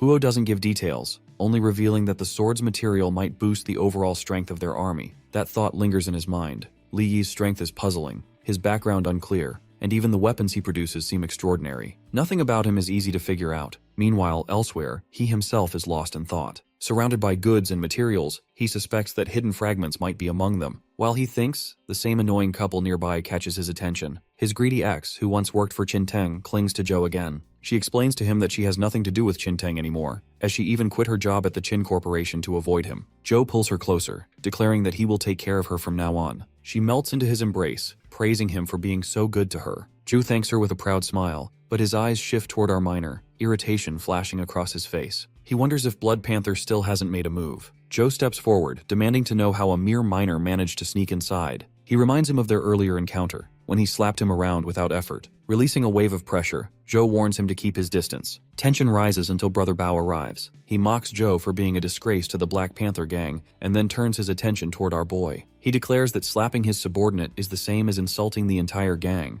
With a heavy hand on his shoulder, Bao orders him to kneel and apologize, his force cracking the ground beneath. He doesn't flinch and answers that kneeling will only happen in Bao's dreams. Bao's eyes narrow with surprise, admitting he didn't expect such toughness from him. Zhou snarls in frustration, calling him a worthless miner who doesn't know his place. Just then, Xian arrives with her subordinate. She steps forward, reminding the gang that this is Dragon Gate's 3rd Street. If they are here to spend money, they are welcome, but if they come to stir trouble, she will not tolerate it. Her words make Bao reconsider. He backs away, deciding to leave the matter for now, and orders his men to head to the auction. Once things calm down, Xian asks if he is all right, and he assures her he is fine. Bao, while leaving, mutters in confusion about his background and wonders how he ended up in her circle. Zhou, still bitter, reveals that this miner is the one who stole the treasured sword that was meant for her, and even dared to boast about wiping out the Black Panther gang. Bao grabs him by the collar, demanding to know if this is true. Shu insists it is. At that moment, Kui arrives, asking what happened. Bao explains that this same boy was targeted by the Blood Panther last time, yet he is somehow still alive. He points directly at him, raising the possibility that he might have been the one who killed Blood Leopard. Zhou quickly dismisses the idea, arguing that someone ranked as an E-rank weakling couldn't possibly defeat their second-in-command. Meanwhile, our dude studies Kui carefully, while he also observes him remembering this face resembles the weak boy one he once knew, and wonders how such a weakling could have ended up entangled with Tai Sai. Our boy asks about her reason to show up, and she explains that her father suddenly demanded to see her. She also assures him that nothing will happen while she's there. Kui notices them and admits he didn't expect to run into our boy here. He walks past, shrugging off attention, and explaining that he's only a miner forced to work the mines to pay a debt, so he could never mix with high-level people from NG Group. Kui confesses that the decision about the parents' case came from above, that he wanted to help but had no power, and his words meant nothing. Our dude listens as the man tries to wash his hands of responsibility. He also warns him that he knows the truth, thanks to revelation from Uncle Hao. Bao interferes, insisting he needs to be taught a lesson, but Kui stops him, pointing out that this sector belongs to Qin Shaoshang and that a public clash would be reckless. Still, the point remains that he crossed a line and someone needs to handle him quietly. Bao snaps into action, promising to arrange it immediately with a dangerous smile. Meanwhile, she brings him to meet her father before the auction starts. The announcement for the evening echoes through the hall, and she tells him to talk with the elder while she watches the auction and will signal if what he wants shows up. He thanks her and moves forward, keeping one eye on the crowd. Inside, the president brings up the weapon he commissioned last time and asks if there are any more. He offers a large sum to get everything together. Our boy thinks the president seems to want that Entropic clan weapon specifically, which explains the eagerness. He also decides to keep a little back, knowing that flaunting too many rare pieces would draw dangerous attention and ruin the price. Quietly, he mentions that he found one by chance and has 2 more in stock. Bidding begins on several lots. The auctioneer lists item numbers and starting prices, and the hall buzzes with offers. Our boy's heart lifts when a fragment appears on the platform, proof that these strange otherworld pieces are really here. He checks his funds and counts roughly 70 million, counting on that to win the lot. Initial bids climb slowly until a rival pushes the price high. Our boy throws in 30 million, aiming to test the waters, but another buyer matches that instantly. The gang leaders murmur and point, recognizing the challenger as trouble. One of them slams down a higher offer, and the room stiffens. Our boy answers with 60 million, trying to force the issue and scare off the rest. Xiao Song frowns and warns that the price is getting out of hand, telling him not to waste sudden money and that someone is clearly pushing the value higher on purpose to crush rivals. Our boy feels annoyed at the trick and thinks about the 2 big camps who might be Qin Group and NG Group, trying to guess which side has deeper pockets. President Qin Shaoshang confirms that this is his establishment, but questions why he should provide any assistance. Meanwhile, buyer number 2 places a bid of 70 million, and Kui watches from his position. Li Yi responds by pointing at his weapons with a single finger, causing them to materialize. Qin Shaoshang agrees to purchase both items at the previous price, but warns that the small amount of money Li Yi possesses won't be enough to complete their transaction. The president receives assurance that since Li Yi dared to make this claim, he can naturally produce the corresponding quantity needed. This makes Qin wonder whether this young man possesses quite a few more weapons than initially apparent. While the 70 million bid continues, Xian grabs her father's ear and scolds him for being so stubborn over such a small amount of money. She promises to pay him back if Li Yi cannot produce what he claims, and her father reluctantly agrees to these terms. The 70 million bid approaches completion when Xian pulls Li Yi forward, urging him to hurry before that bad person snatches the item away. Li Yi thinks to himself that he truly doesn't understand the world of the super rich, where over 100 million represents just a bit of pocket change. He raises his bidding number and calls out 100 million.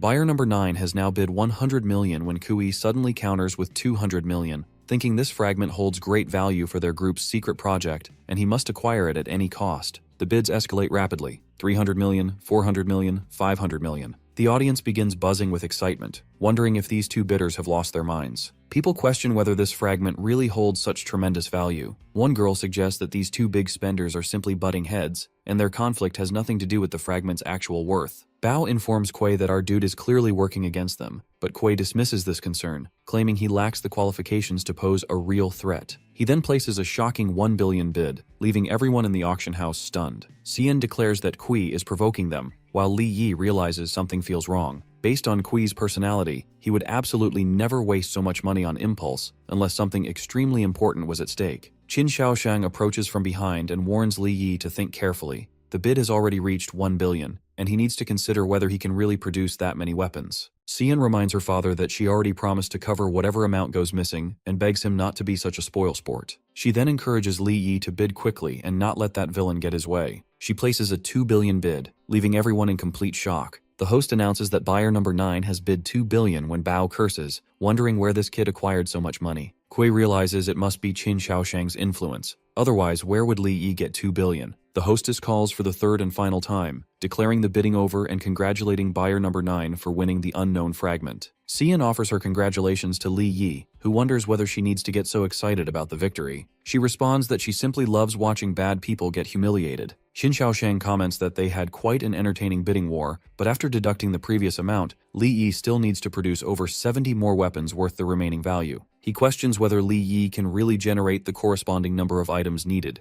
Li Yi explains that things become precious when they're rare, but when too many exist, the price naturally cannot be calculated using the previous standard. He snaps his fingers, causing hundreds of weapons to materialize around them. He points out that over 100 weapons should easily cover the 2 billion cost. Qin Shaoshang acknowledges that Li Yi is a straightforward young man, thinking that both his temperament and strength are excellent. He considers how beneficial it would be if this person could work for him. Xian reminds Li Yi to call her next time something fun like this happens. Meanwhile, Qin Shaoshang thinks it would be better if Li Yi doesn't get involved with his daughter. If he remains untamed and instead steals his precious daughter away, that would be problematic. He tells Xian to come home with him, informing him that he can go pick up his purchased item directly. Li Yi thanks the president for his assistance. Before leaving, Qin Shaoshang offers Li Yi some advice. While he possesses methods that others aren't aware of, the NG group similarly shouldn't be underestimated. It's not something our boy can handle alone, and sometimes it becomes necessary to form alliances with partners who share the same goals. If Li Yi feels interested in such cooperation, he can contact him later. At that moment, Bao receives a phone call and confirms he understands the situation. He informs Kui that the president and his daughter have already departed, and the person collecting the fragment will be our dude. He begins suggesting a plan, but Kui interrupts, declaring they will make their move after Li Yi leaves Longmen 3rd Street to avoid the area's sphere of influence. He emphasizes they cannot afford any more mistakes. Bao reassures him that this time he's bringing Zhou and 3 C-rank experts, guaranteeing the operation won't fall. Walking back home, our boy realizes something important. Qin Shaoshang has clearly been gathering information about him. That final comment during their conversation was obviously meant to pull him into an alliance. He doesn't mind working together though, since he won't be tied down by any formal agreement. Entropic floats beside him, mentioning how President currently holds A-rank status. He explains that with enough fragments, reaching S-rank becomes quite achievable. Li Yi gives him a doubtful look, which makes Entropic defensive about his claim. Li Yi responds that he believes his so, but needs to find a good location for the trial. Deep down, he thinks differently. S-rank hunters aren't common at all. Only 9 exist worldwide. Becoming one requires exceptional effort and talent. He keeps these thoughts to himself to avoid annoying Entropic.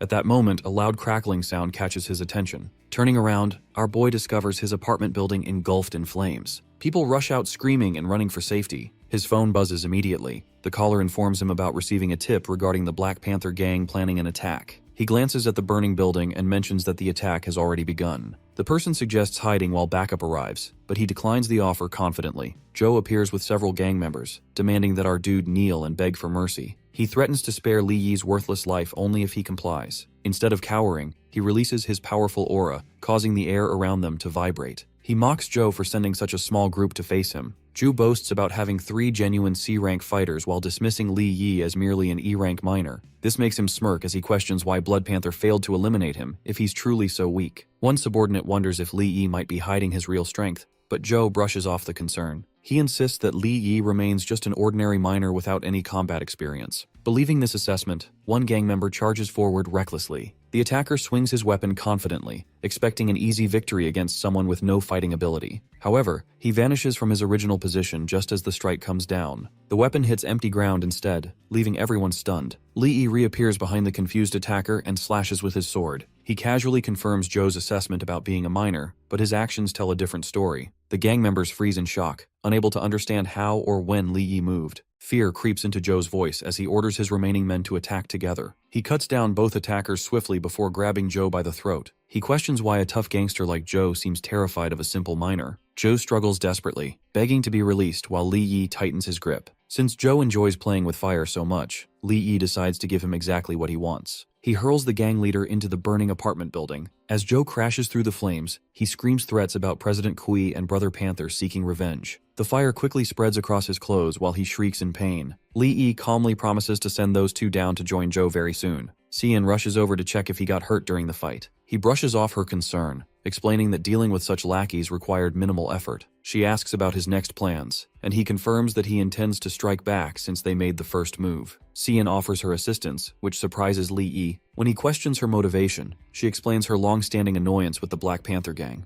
Their attack on her friend crossed a line, especially since Li Yi represents one of her few close friendships. Her cheeks turn slightly red while making this confession. Li Yi accepts her friendship and partnership readily. Together, they decide to target the Black Panther gang first before moving on to bigger threats. Xian leads him toward a house, explaining that the place remains empty most of the time and he can choose any room he wants. He immediately points to one room, but she quickly stops him from entering that particular space. The room turns out to be filled with feminine accessories and decorations, creating quite a mess. He comments on how girly everything looks, though he admits the space feels surprisingly peaceful. She mentions how strange it seems for someone like him to find such things appealing, especially considering her status as the Chin Corporation heiress. He responds that having such items appears completely normal for any girl. His next comment catches her off guard. He tells her she appears much more attractive when she drops her usual cold and distant attitude. The word cute echoes in her mind because nobody has ever described her that way before. Cian attempts to approach him from behind, but he casually grabs her arm while continuing to chuckle. When she mentions she is hungry, while using some kind of ability, he produces various ingredients from thin air and tells her these emergency supplies will have to suffice for now. Her curiosity piques as she wonders where these items came from,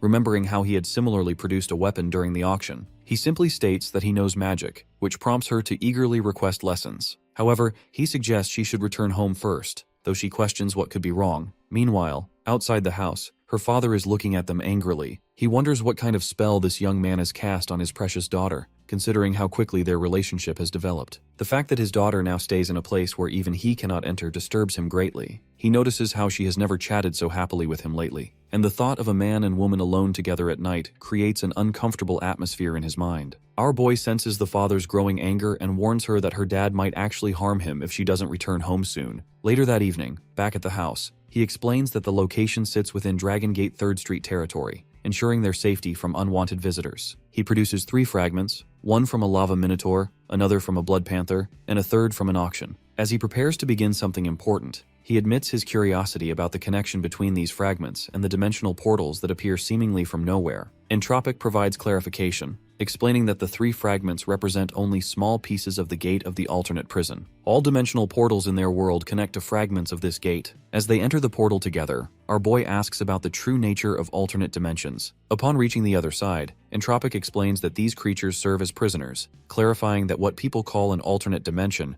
actually functions as a massive interdimensional prison. The concept of imprisonment confuses our boy, prompting him to ask for more details. Entropic promises that completing the trials ahead will naturally reveal the answers he seeks. A massive tower looms before them, which Entropic proudly introduces as the Sky-Reaching Tower, both its greatest masterpiece and the young man's trial ground. Our boy studies the structure's strange appearance, noting how Entropic's twisted face matches the tower's unsettling aesthetic. Large tubes covering the building appear to be made from the same material as certain weapons, making him wonder if Xiaoshang might be interested in purchasing such items. Entropic struggles to contain its frustration, thinking about how its soul might scatter if anger overwhelms it, leaving nobody to care about its fate. When asked about the trial's requirements, it explains that the Sky-Reaching Tower contains 6 floors total. Given his current strength level, even defeating the Shadow Wyvern on the first floor would prove impressive. Our boy spots the creature and questions whether this small dragon-like being truly represents the fearsome Shadow Wyvern. To him, it resembles more of a gecko than a mighty dragon. He reaches out casually toward the tiny creature, commenting that attacking something so small feels like bullying the weak. Entropic encourages him to continue laughing, warning that his amusement won't last much longer. Our boy calls the creature a little cutie while staring directly into its eyes. Suddenly, a powerful explosion occurs, startling him completely. The tiny creature suddenly grows to massive proportions right before their eyes. The system displays its information,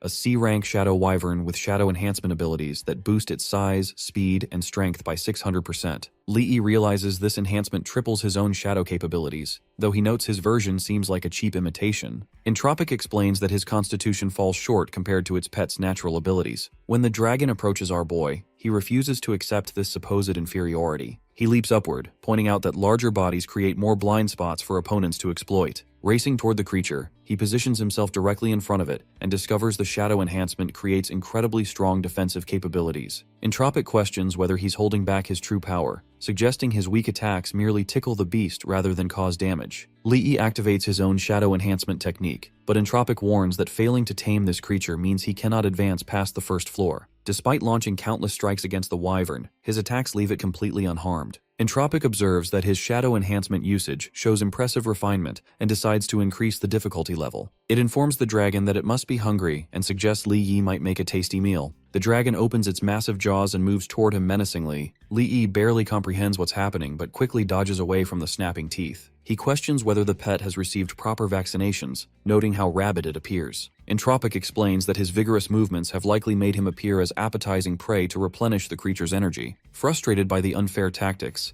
Li Yi complains that fights should involve combat skills rather than attempts to devour opponents. Since the creature seems so hungry, he decides to try a different approach and produces several chicken drumsticks from his storage. He announces his ultimate technique while tossing the food toward the confused dragon. The beast instinctively catches one drumstick in its mouth, giving him the opening he needs. He channels his energy into the food, and the dragon swallows it completely. The system confirms successful taming of the shadow wyvern and unlocks access rights for the first floor. Entropic mutters about the glutton's predictable weakness for food as the dragon shrinks back to its normal size after consuming the drumstick. Another system notification appears, stating that binding and activation authority for the gate of the alternate prison has been obtained. The confused young man wonders what these new authorities actually do for him. Entropic explains that after being infused with energy, each fragment transforms into a portal connected to the alternate prison. This means binding a fragment from the alternate dimension allows him to open portals whenever he chooses. Excited by acquiring such useful abilities on just the first floor, he speculates that the rewards from the remaining 5 floors must be even more valuable. Entropic grows annoyed by his cocky attitude after clearing the first floor through trickery rather than strength. Deciding to humble him, Entropic transports them to the second floor, where the guards serve merely as stewards and servants of the sky-reaching tower. Li senses something suspicious about this explanation and worries about encountering another transforming creature. A portal carries them upward while Li Yi notes that the first floor's pet is already ranked as sea level, meaning the second floor definitely won't be simple. Entropic challenges him to look first before making decisions, and they arrive before a massive gate. Claiming the area poses no real danger, Entropic watches as Li Yi opens the gate. However, multiple powerful creatures await them inside: a Thunder Serpent King at C rank, a Hydro Turtle at C rank, and a Lava Minotaur at C rank. Li Yi comments sarcastically upon seeing this collection of supposedly harmless servants. The massive creatures prepare to launch their assault as Li Yi realizes the entrance has sealed itself behind them. The serpent lunges toward him with deadly intent, opening its enormous jaws while declaring its mission to eliminate the intruder. He quickly activates Shadow Jaunt followed by Shadow Enhancement, using the incredible speed boost to dash past all the monsters in a single fluid motion. He reaches a door at the far end and slams it shut with tremendous force, breathing heavily as he confronts Entropic about its deception. Entropic insists it never lied about the creatures being servants, though it admits Li Yi's abilities remain rather weak for handling them effectively. When he demands to know what purpose a molten lava minotaur could possibly serve, Entropic calmly explains that it provides heating for the facility. Our boy continues his questioning about the Thunder King snake, learning that it generates electricity for power needs. The Hydro Turtle apparently handles floor cleaning duties, while the underworld creatures manage various chores and heavy lifting tasks around the tower. The system suddenly alerts them to an approaching A-rank lifeform, identifying the arrivals as Cian and her father. Li Yi wonders why they would visit at such an inconvenient time, though circumstances force them all into a meeting room for discussion. Xiao Song mentions hearing about Li Yi's intention to confront the Black Panther gang directly. Li Yi confirms this plan, explaining that since Blood Panther has already begun targeting him, taking offensive action proves more effective than remaining defensive. Xiao Sang points out that the Black Panther gang has provoked Dragon Gate 3rd Street repeatedly, yet he has refrained from retaliation for specific strategic reasons. He questions whether Li Yi understands the delicate balance that prevents him from acting immediately. Our dude correctly identifies fear of disrupting the current power structure as the main concern. Xiao Song confirms this assessment, explaining that Haicheng operates under a three-way balance between major powers. Wu Tianqiu controls the city's political machinery as city lord, while Ning Donghao's NG group dominates the economic sector. Xiao Song himself possesses significant influence in both political and economic spheres, though ranking second to the other two in their respective domains. Despite despising the Black Panther gang's years of merchant bullying and forced seizures, he cannot move against them directly without risking severe consequences. Two dangerous possibilities prevent his direct involvement. First, attacking the Black Panther gang might force Ning and Wu Tianqiu into an alliance against him. Second, both Ning and Xiao Sang could suffer heavy losses during the conflict, allowing Wu Tianqiu to seize complete control over Haicheng.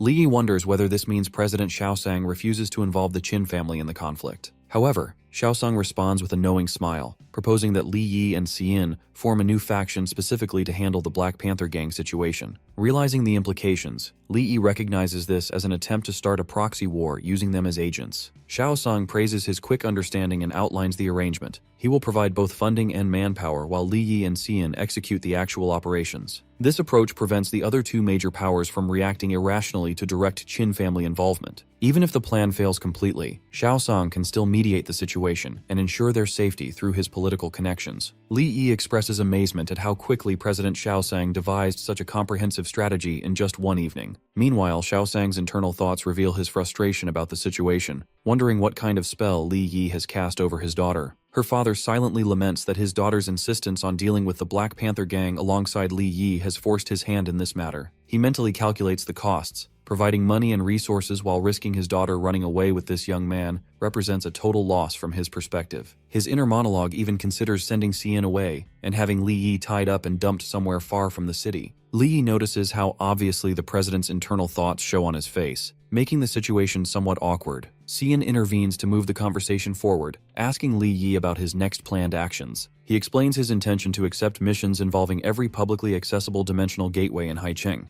needing to visit each location personally. Xian agrees to make the necessary arrangements for his mission assignments. Li Yi's thoughts turn darker as he contemplates how binding with these fragments will herald the beginning of the end for the Black Panther gang, marking their bad time. Xian takes Li Yi to meet her fighters. She waves at the crowd and tells him these members passed tough tests. Now they belong to the Shadow Gang and follow his orders. The leaders bow to greet them both. Xian shares that picking names took forever, so she chose Shadow Gang because of his powers. Li Yi confirms he approves of this choice. He looks at the leaders and sees they all rank as C-level fighters. Such a team holds real strength. Li Yi spots that everyone covers their faces. He asks about this choice. Xian clarifies that hidden faces keep enemies from finding their families. She adds the masks look nice too. Li Yi requests their battle plan. Xian declares they will grab work from the Black Panther gang. Every good-paying job becomes theirs now. Li Yi doubts they can finish so much work. Xian calms his worries by promising they will pick only profitable tasks since other schemes exist for remaining jobs. Meanwhile, Bao rages when his worker delivers bad news. Documents fly everywhere as he hurls them around. He yells about Shadow Gang taking their business. Bao commands swift revenge on these newcomers. His worker admits defeat against them. Bao clutches his shirt collar. The frightened man reveals Shadow Gang brings 5 to 6 elite C-level warriors every time. Black Panther Gang owns too few C-level members. Bao swears about where this crew came from. He drops the worker and commands him to purchase expedition passes. Cost matters nothing if their team enters these ventures. His worker reports that unknown buyers already claimed future expedition spots. Bao's fury peaks completely. He warns of terrible punishment if this chance for wealth disappears. The worker flees while promising victory. At that moment, Li Yi and Xian relax inside their base talking about results. Xian ends her call and updates Li Yi that Black Panther Gang spent big money for expedition entries. Li Yi predicted this because they never abandon profitable seasonal chances. Xian needs more details. Li Yi describes mining business secrets. Mine bosses and foremen steal valuable ore and rare materials all season long. They use repair schedules to move and trade these items secretly. Black Panther Gang usually takes mercenary jobs to watch and rob these dealers. Since no one reports stolen merchandise, victims remain silent. With their route now blocked, they naturally spend heavy amounts for expedition tickets to reach other worlds. Xian doubts that expensive tickets bring much money. Li Yi admits his plan goes deeper. His recent world travels had bigger reasons. Li Yi opens a gateway using his hands. He reveals he tagged every other world entrance around Haicheng. He can now create small doors to any world instantly. Their crew will track buyers of costly expedition passes and spot Black Panther Gang members. Attack time comes after that. Xian praises this brilliant strategy. Li Yi demands secrecy about his world-jumping abilities. Only loyal people can join this mission. Xian offers to participate because she enjoys brave adventures. Li Yi grins and accepts her help for their joint strike. Somewhere, a vehicle rolls into the empty space carrying 2 workers inside. One worker mentions to old Wang that this delivery holds great value.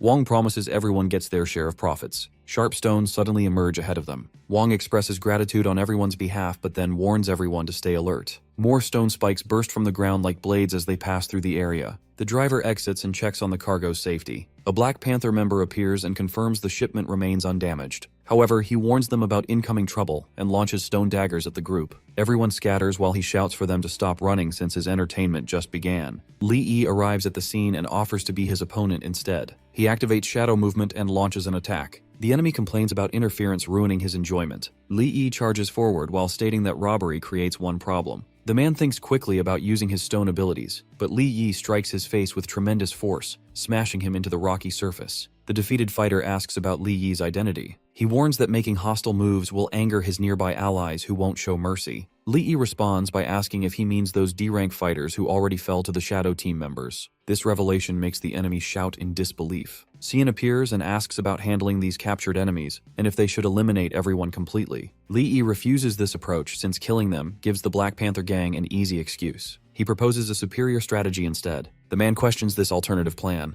Li Yi instructs him to return and inform the Black Panther gang that Li Yi and the Shadow Gang planned everything. Bao lies in his hospital bed when reports reach him about the Shadow Gang's involvement in recent attacks. He demands to know how Li Yi became so powerful so quickly. His assistant explains the complicated situation. Their men appear uninjured on the outside, but medical scans reveal severe internal bone damage throughout their bodies. Even with top medical care, recovery takes 6 months minimum. Treatment costs reach $5 million per person, totaling $30 million for 6 injured members. Another message arrives reporting that their remaining 2 teams also met defeat. Bao grabs his subordinate's shirt in rage and demands details about the attacker. Learning it was Li Yi again, he grinds his teeth in disbelief. The 3 alternate dimensions exist hundreds of kilometers apart, making simultaneous attacks seemingly impossible even with flight abilities. His subordinate shows him video evidence proving Li Yi's responsibility. The footage shows Li Yi defeating their forces single-handedly. In the recording, Li Yi notices the secret filming and approaches the camera. He warns the recorder to step back and mocks the Black Panther underling's weakness. Li Yi challenges their leader to face him directly instead of sending weak subordinates. He mentions the expensive medical costs for treating so many injured fighters for extended periods. This final insult pushes Bao beyond his breaking point. He destroys the tablet in fury and swears to eliminate Li Yi completely. Later, Li Yi brings them to a storage building.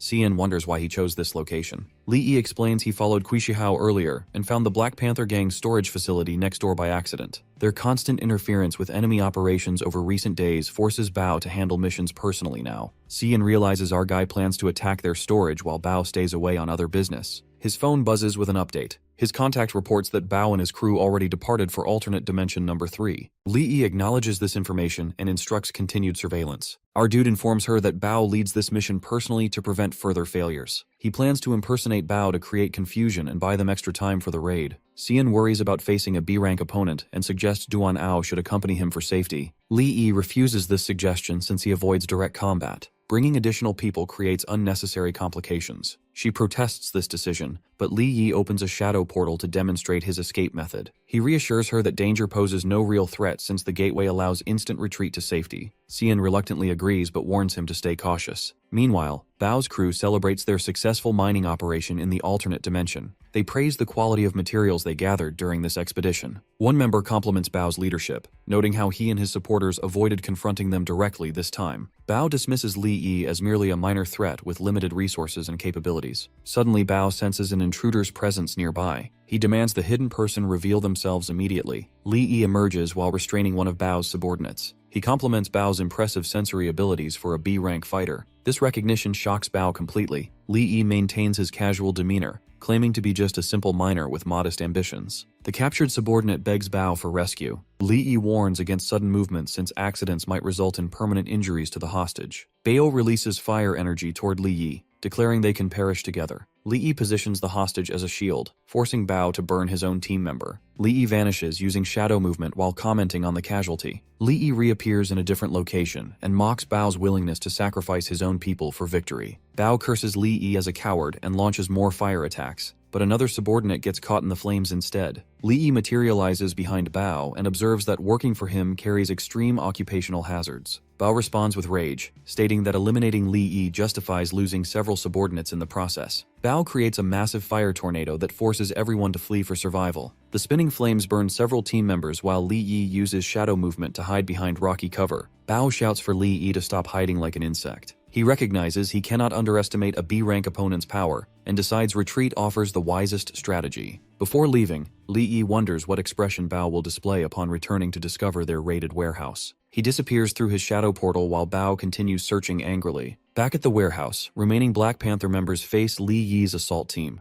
Bao arrives demanding explanations for the disaster that occurred in his absence. His subordinate reports that Shadow Gang members attacked alongside the Qin family elder's youngest daughter. The enemy brought 2 B-rank fighters and numerous C-rank warriors against their skeleton crew. Another member confirms they stood no chance against such overwhelming force. Bao approaches them with murderous intent, stating their excuses cannot spare them from punishment. He burns one subordinate alive while realizing Xian's involvement explains Li Yi's extensive support network. This discovery makes Bao promise ruthless retaliation against both enemies. Numerous creatures surround Kui while he threatens Bao with immediate death if he continues pursuing reckless actions. Bao shows clear fear at this warning. Kui advises against destroying their major scheme over minor financial losses. Once their experiment succeeds, he promises to eliminate the Qin family first. Bao reluctantly accepts this arrangement while cursing internally. The setback frustrates Bao since the stolen money belonged to him personally. Years of criminal leadership never brought such humiliation before. He grinds his teeth wondering if he can handle Xiyin without Kui's assistance. During their return journey, Xiyin compliments Li Yi's intelligence to Duan Ao. She orders their driver to increase speed. Duan Ao teases that the young miss clearly misses Li Yi, causing her embarrassment. Xiyin denies missing anyone special. Duan Ao counters that she mentioned Li Yi 24 times since waking up today. She protests these numbers while explaining Li Yi ranks among her few close friends. Next moment, a speeding vehicle suddenly rams into their car, shattering the side mirror. Duan Ao shields Xiyin as the massive truck crashes completely into their vehicle. Strange liquid splashes from the attacking truck's cargo area. A bodyguard calls out checking on Xiyin's condition.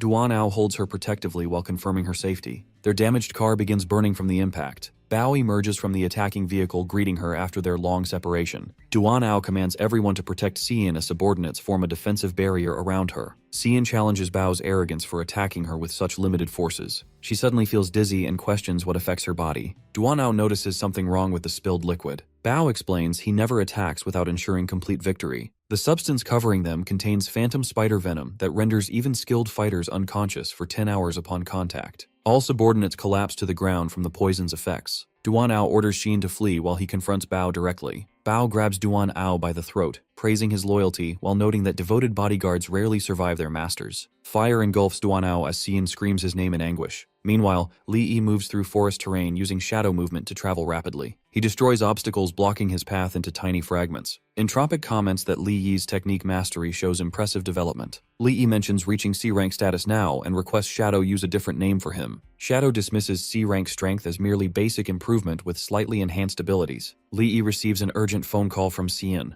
Entropic questions whether C-rank power truly provides significant advantages when Li Yi's weapon falls from his shocked hands. The phone displays video footage showing Bao gripping Xiyin by her hair while addressing the camera directly. This image triggers intense rage in Li Yi as he demands to know what Bao thinks he accomplishes. Bao grips Xiyin's hair while explaining his demands depend on his feelings toward her. He offers two options: deliver 1 billion in ransom money to secure her freedom, or watch her bear torture until she dies. Xiyin pleads with him to ignore these impossible terms. He responds immediately that he will provide the billion and asks about the exchange location. Bao demands the money within 1 hour at his storage facility. He must arrive completely alone since involving the Qin family guarantees Xiyin's death. Entropic advises against this suicide mission given Li Yi's current power level. After ending the call, he tells his shadow he cannot abandon a friend. Besides, the outcome remains uncertain regarding who dies today. Later, Li Yi arrives at the storage building where Bao sits comfortably with his gang. Bao acknowledges his courage while demanding the requested payment. Li Yi insists on seeing Xiyin first before any transaction. Bao orders his men to present the hostage. Li Yi observes Xiyin suspended in air with ropes, her mouth covered to prevent speech. Li Yi immediately opens his dimensional storage to display the cash. A subordinate confirms the money's authenticity. Our boy requests Xiyin's release now that payment has arrived. Bao admits he lied about honoring their agreement since possessing the money changes everything. Bao questions whether Li Yi naively believed he could survive this encounter. Our dude reveals that he expected this betrayal and activates explosion hidden within the money pile. Bright light flashes followed by explosive flames creating thick smoke throughout the area. Bao wonders if Li Yi escaped during the chaos,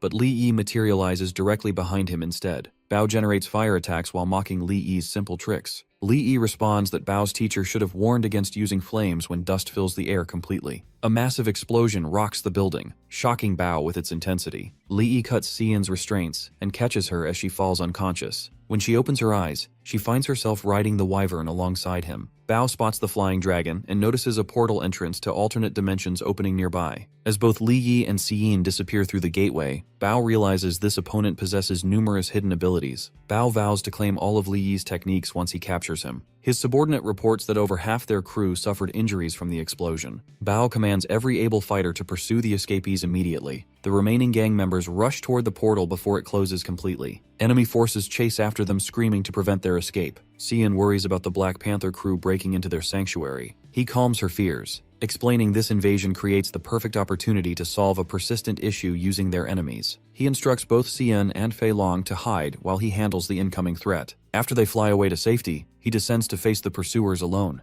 Entropic questions whether Li Yi deliberately left the portal entrance accessible to exploit these intruders for clearing the second trial level. Li Yi confirms this strategy, noting that the rules never required completing challenges without assistance. His companion acknowledges his clever interpretation of the requirements. He explains the second level's reward proves too valuable to ignore. Armor capable of defending against A-rank attacks offers tremendous advantages. He lands in a clearing surrounded by swirling flames. He observes that Black Panther members show impressive determination in their pursuit. When they arrive, Bao declares Li Yi has nowhere left to flee. Our dude questions why he would need to escape since Xian's rescue succeeded completely. Now represents the ideal time to eliminate Bao permanently. Bao laughs at this declaration, calling Li Yi insane for challenging their entire group alone. Bao orders his crew to overwhelm this single opponent before searching for the girl. He promises his men can enjoy themselves with her after victory. This threat triggers Li Yi's anger as he acknowledges their numerical superiority. However, our dude points out that quantity doesn't guarantee victory in all circumstances. He calls forth reinforcements from the monsters he left behind as he opens the door behind him, and the glowing eyes emerge from darkness throughout the area. All creatures he encountered previously materialize ready for combat. Li Yi welcomes the Black Panther gang as companions for this upcoming challenge. The sudden appearance of numerous monsters creates panic among Bao's forces. Beasts charge forward, launching their assault while gang members scream warnings to each other. A creature lunges at Bao, who creates protective fire barriers attempting to halt the attack. Li Yi decides to unleash his ultimate technique, activating shadow transformation into Great Hammer form. He declares his intention to ensure Bao receives maximum damage from this encounter. Li Yi commands his weapon to detonate with explosive force. The blast's intensity surprises him as he realizes Bao's B-rank power cannot be underestimated even when countered effectively. As battle continues, Bao taunts him about blocking single attacks while questioning his endurance against sustained assault in his current condition. Our dude responds that deflecting one strike provides sufficient advantage. He suggests Bao examine his surroundings more carefully. Looking around, Bao discovers creatures have completely encircled his position, leaving no escape routes available. Before Bao can understand anything, our dude escapes from there while wishing him good luck with the beasts. Burning with the anger of being tricked, Bao incinerates the beast furiously to ashes, but more beasts come after he defeats one. Seeing them, he swears to crush our boy. Meanwhile, our dude is at the second layer core zone with his shadow. Coming out from the portal, he asks Entropic whether he is sure they will find armor in this realm that can withstand a rank attack. Entropic assures him that he will get this armor as a reward for clearing the second layer. While moving ahead, he sees a corpse, and his companion explains that this is the steward of the second layer, Ji Ming, and asks him to give Ji Ming a proper burial after they deal with the Black Panther issue. He agrees to it. Entropic thanks him and encourages him to continue forward to find the armor. After a while, he finally spots the shadow armor, which looks quite decent contrary to his expectations. Meanwhile, Entropic thinks that Li Yi is only at the second level of shadow enhancement instead of the third. But then his thoughts wander. Even if Li Yi were at the third level, he doesn't believe Li Yi would be able to give up the armor with this ability. Li Yi turns to his companion and asks for his thoughts. Entropic brushes off his question and encourages him to take his reward. Our boy mutters about how sentimental he has become nowadays and moves ahead. Before he can even touch the armor, it grabs his neck while addressing Entropic, saying it is unexpected to see its master after such a long time. In reality, there is a soul inside the armor, with shadow reinforcement at stage 2. Li Yi doesn't understand what is happening when his shadow calls this soul Ming.